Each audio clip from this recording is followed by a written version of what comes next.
আসসালামু আলাইকুম সুপ্রিয় দর্শক।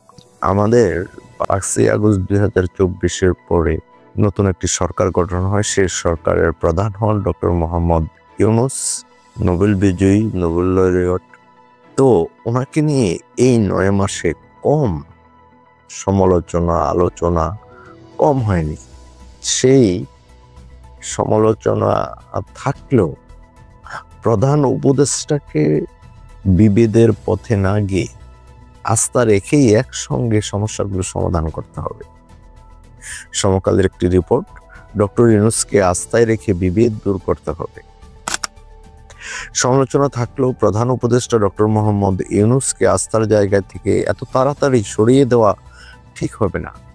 বিভেদের পথে না গিয়ে আস্থা রেখেই একসঙ্গে বসে সমস্যাগুলোর সমাধান করতে হবে। শনিবার রাজধানীর ইনস্টিটিউশন অব ডিপ্লোমা ইঞ্জিনিয়ার্সে গণতন্ত্র, নির্বাচন ও সংস্কার আশুকরণীয় শীর্ষক সেমিনারে এ অভিমত দেন বিশিষ্টজন। Policy management and research society PMRS এই সেমিনার আয়োজন করে। মূল প্রবন্ধ উপস্থাপন করেন সংগঠনের চেয়ারম্যান ইসমাইল জবিউল্লাহ। বলেন, অন্তর্বর্তী সরকারের জরুরি কাজ হলো নির্বাচনের তারিখ ঘোষণার মাধ্যমে রাজনৈতিক দল সহ স্টেক হোল্ডারদের নিয়ে উপযুক্ত পরিবেশ তৈরি করা।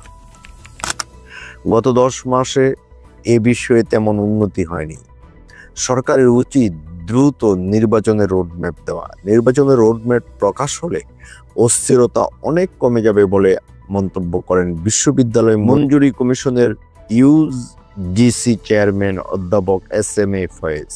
তিনি বলেন, ডক্টর ইউনূসকে সমালোচনার অনেক কারণ থাকতে পারে, তবে তাকে আস্থার জায়গায় থেকে এত তাড়াতাড়ি সরিয়ে দেওয়া ঠিক হচ্ছে কিনা ভাবতে হবে। তাকে আস্থার জায়গায় রেখে বিভেদের পথে না গিয়ে আলোচনার মাধ্যমে সুন্দর সমাধানের পথে যাওয়ায় কি ভালো নয়?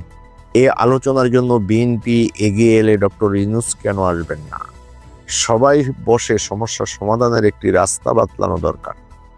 রাজনৈতিক বিশ্লেষক অধ্যাপক মাহবুবুল্লাহ বলেন, দেশ এখন ভয়াবহ সংকটে রয়েছে। সম্প্রতি 2 শীর্ষ সন্ত্রাসী ধরা পড়েছে। তাদের দেওয়া তথ্য অনুযায়ী পার্শ্ববর্তী দেশের গোয়েন্দা সংস্থা বিভিন্ন রাজনৈতিক দলের গুরুত্বপূর্ণ নেতাদের হত্যা করে পারস্পরিক অবিশ্বাস সৃষ্টির মাধ্যমে গৃহযুদ্ধ বাঁধাতে চাচ্ছে। নিঃসন্দেহে গণতন্ত্র আমাদের জন্য গুরুত্বপূর্ণ, তবে এর চেয়ে গুরুত্বপূর্ণ দেশের সার্বভৌমত্ব। জাহাঙ্গীরনগর বিশ্ববিদ্যালয়ের উপাচার্য অধ্যাপক কামরুল আহসান বলেন, সবাইকে অন্তর্ভুক্ত করে এগিয়ে যাওয়ার বিষয়টি বিএনপি ধারণ করে। নির্বাচন কবে তা নিয়ে তর্ক করব না, তবে নির্বাচনের বাইরে অন্য কোনো বিষয় নেই, এটাই মূল কথা, এটাই উত্তরণের উপায়। বিএনপির ভারপ্রাপ্ত চেয়ারম্যান তারেক রহমানের উপদেষ্টা ডক্টর মেহেদী আমিন বলেন, সরকার গত 10 মাসে দেশকে এমন অবস্থায় নিয়ে এসেছে যেখানে নির্বাচন ও সংস্কারকে মুখোমুখি করা হয়েছে। PMRS এর ভাইস চেয়ারম্যান বিজন কান্তি সরকারের সভাপতিত্বে সেমিনারে বক্তব্য করেন জ্যেষ্ঠ সাংবাদিক MA আজিজ। PMRS এর vice chairman ABM Abdus Sattar প্রমুখ।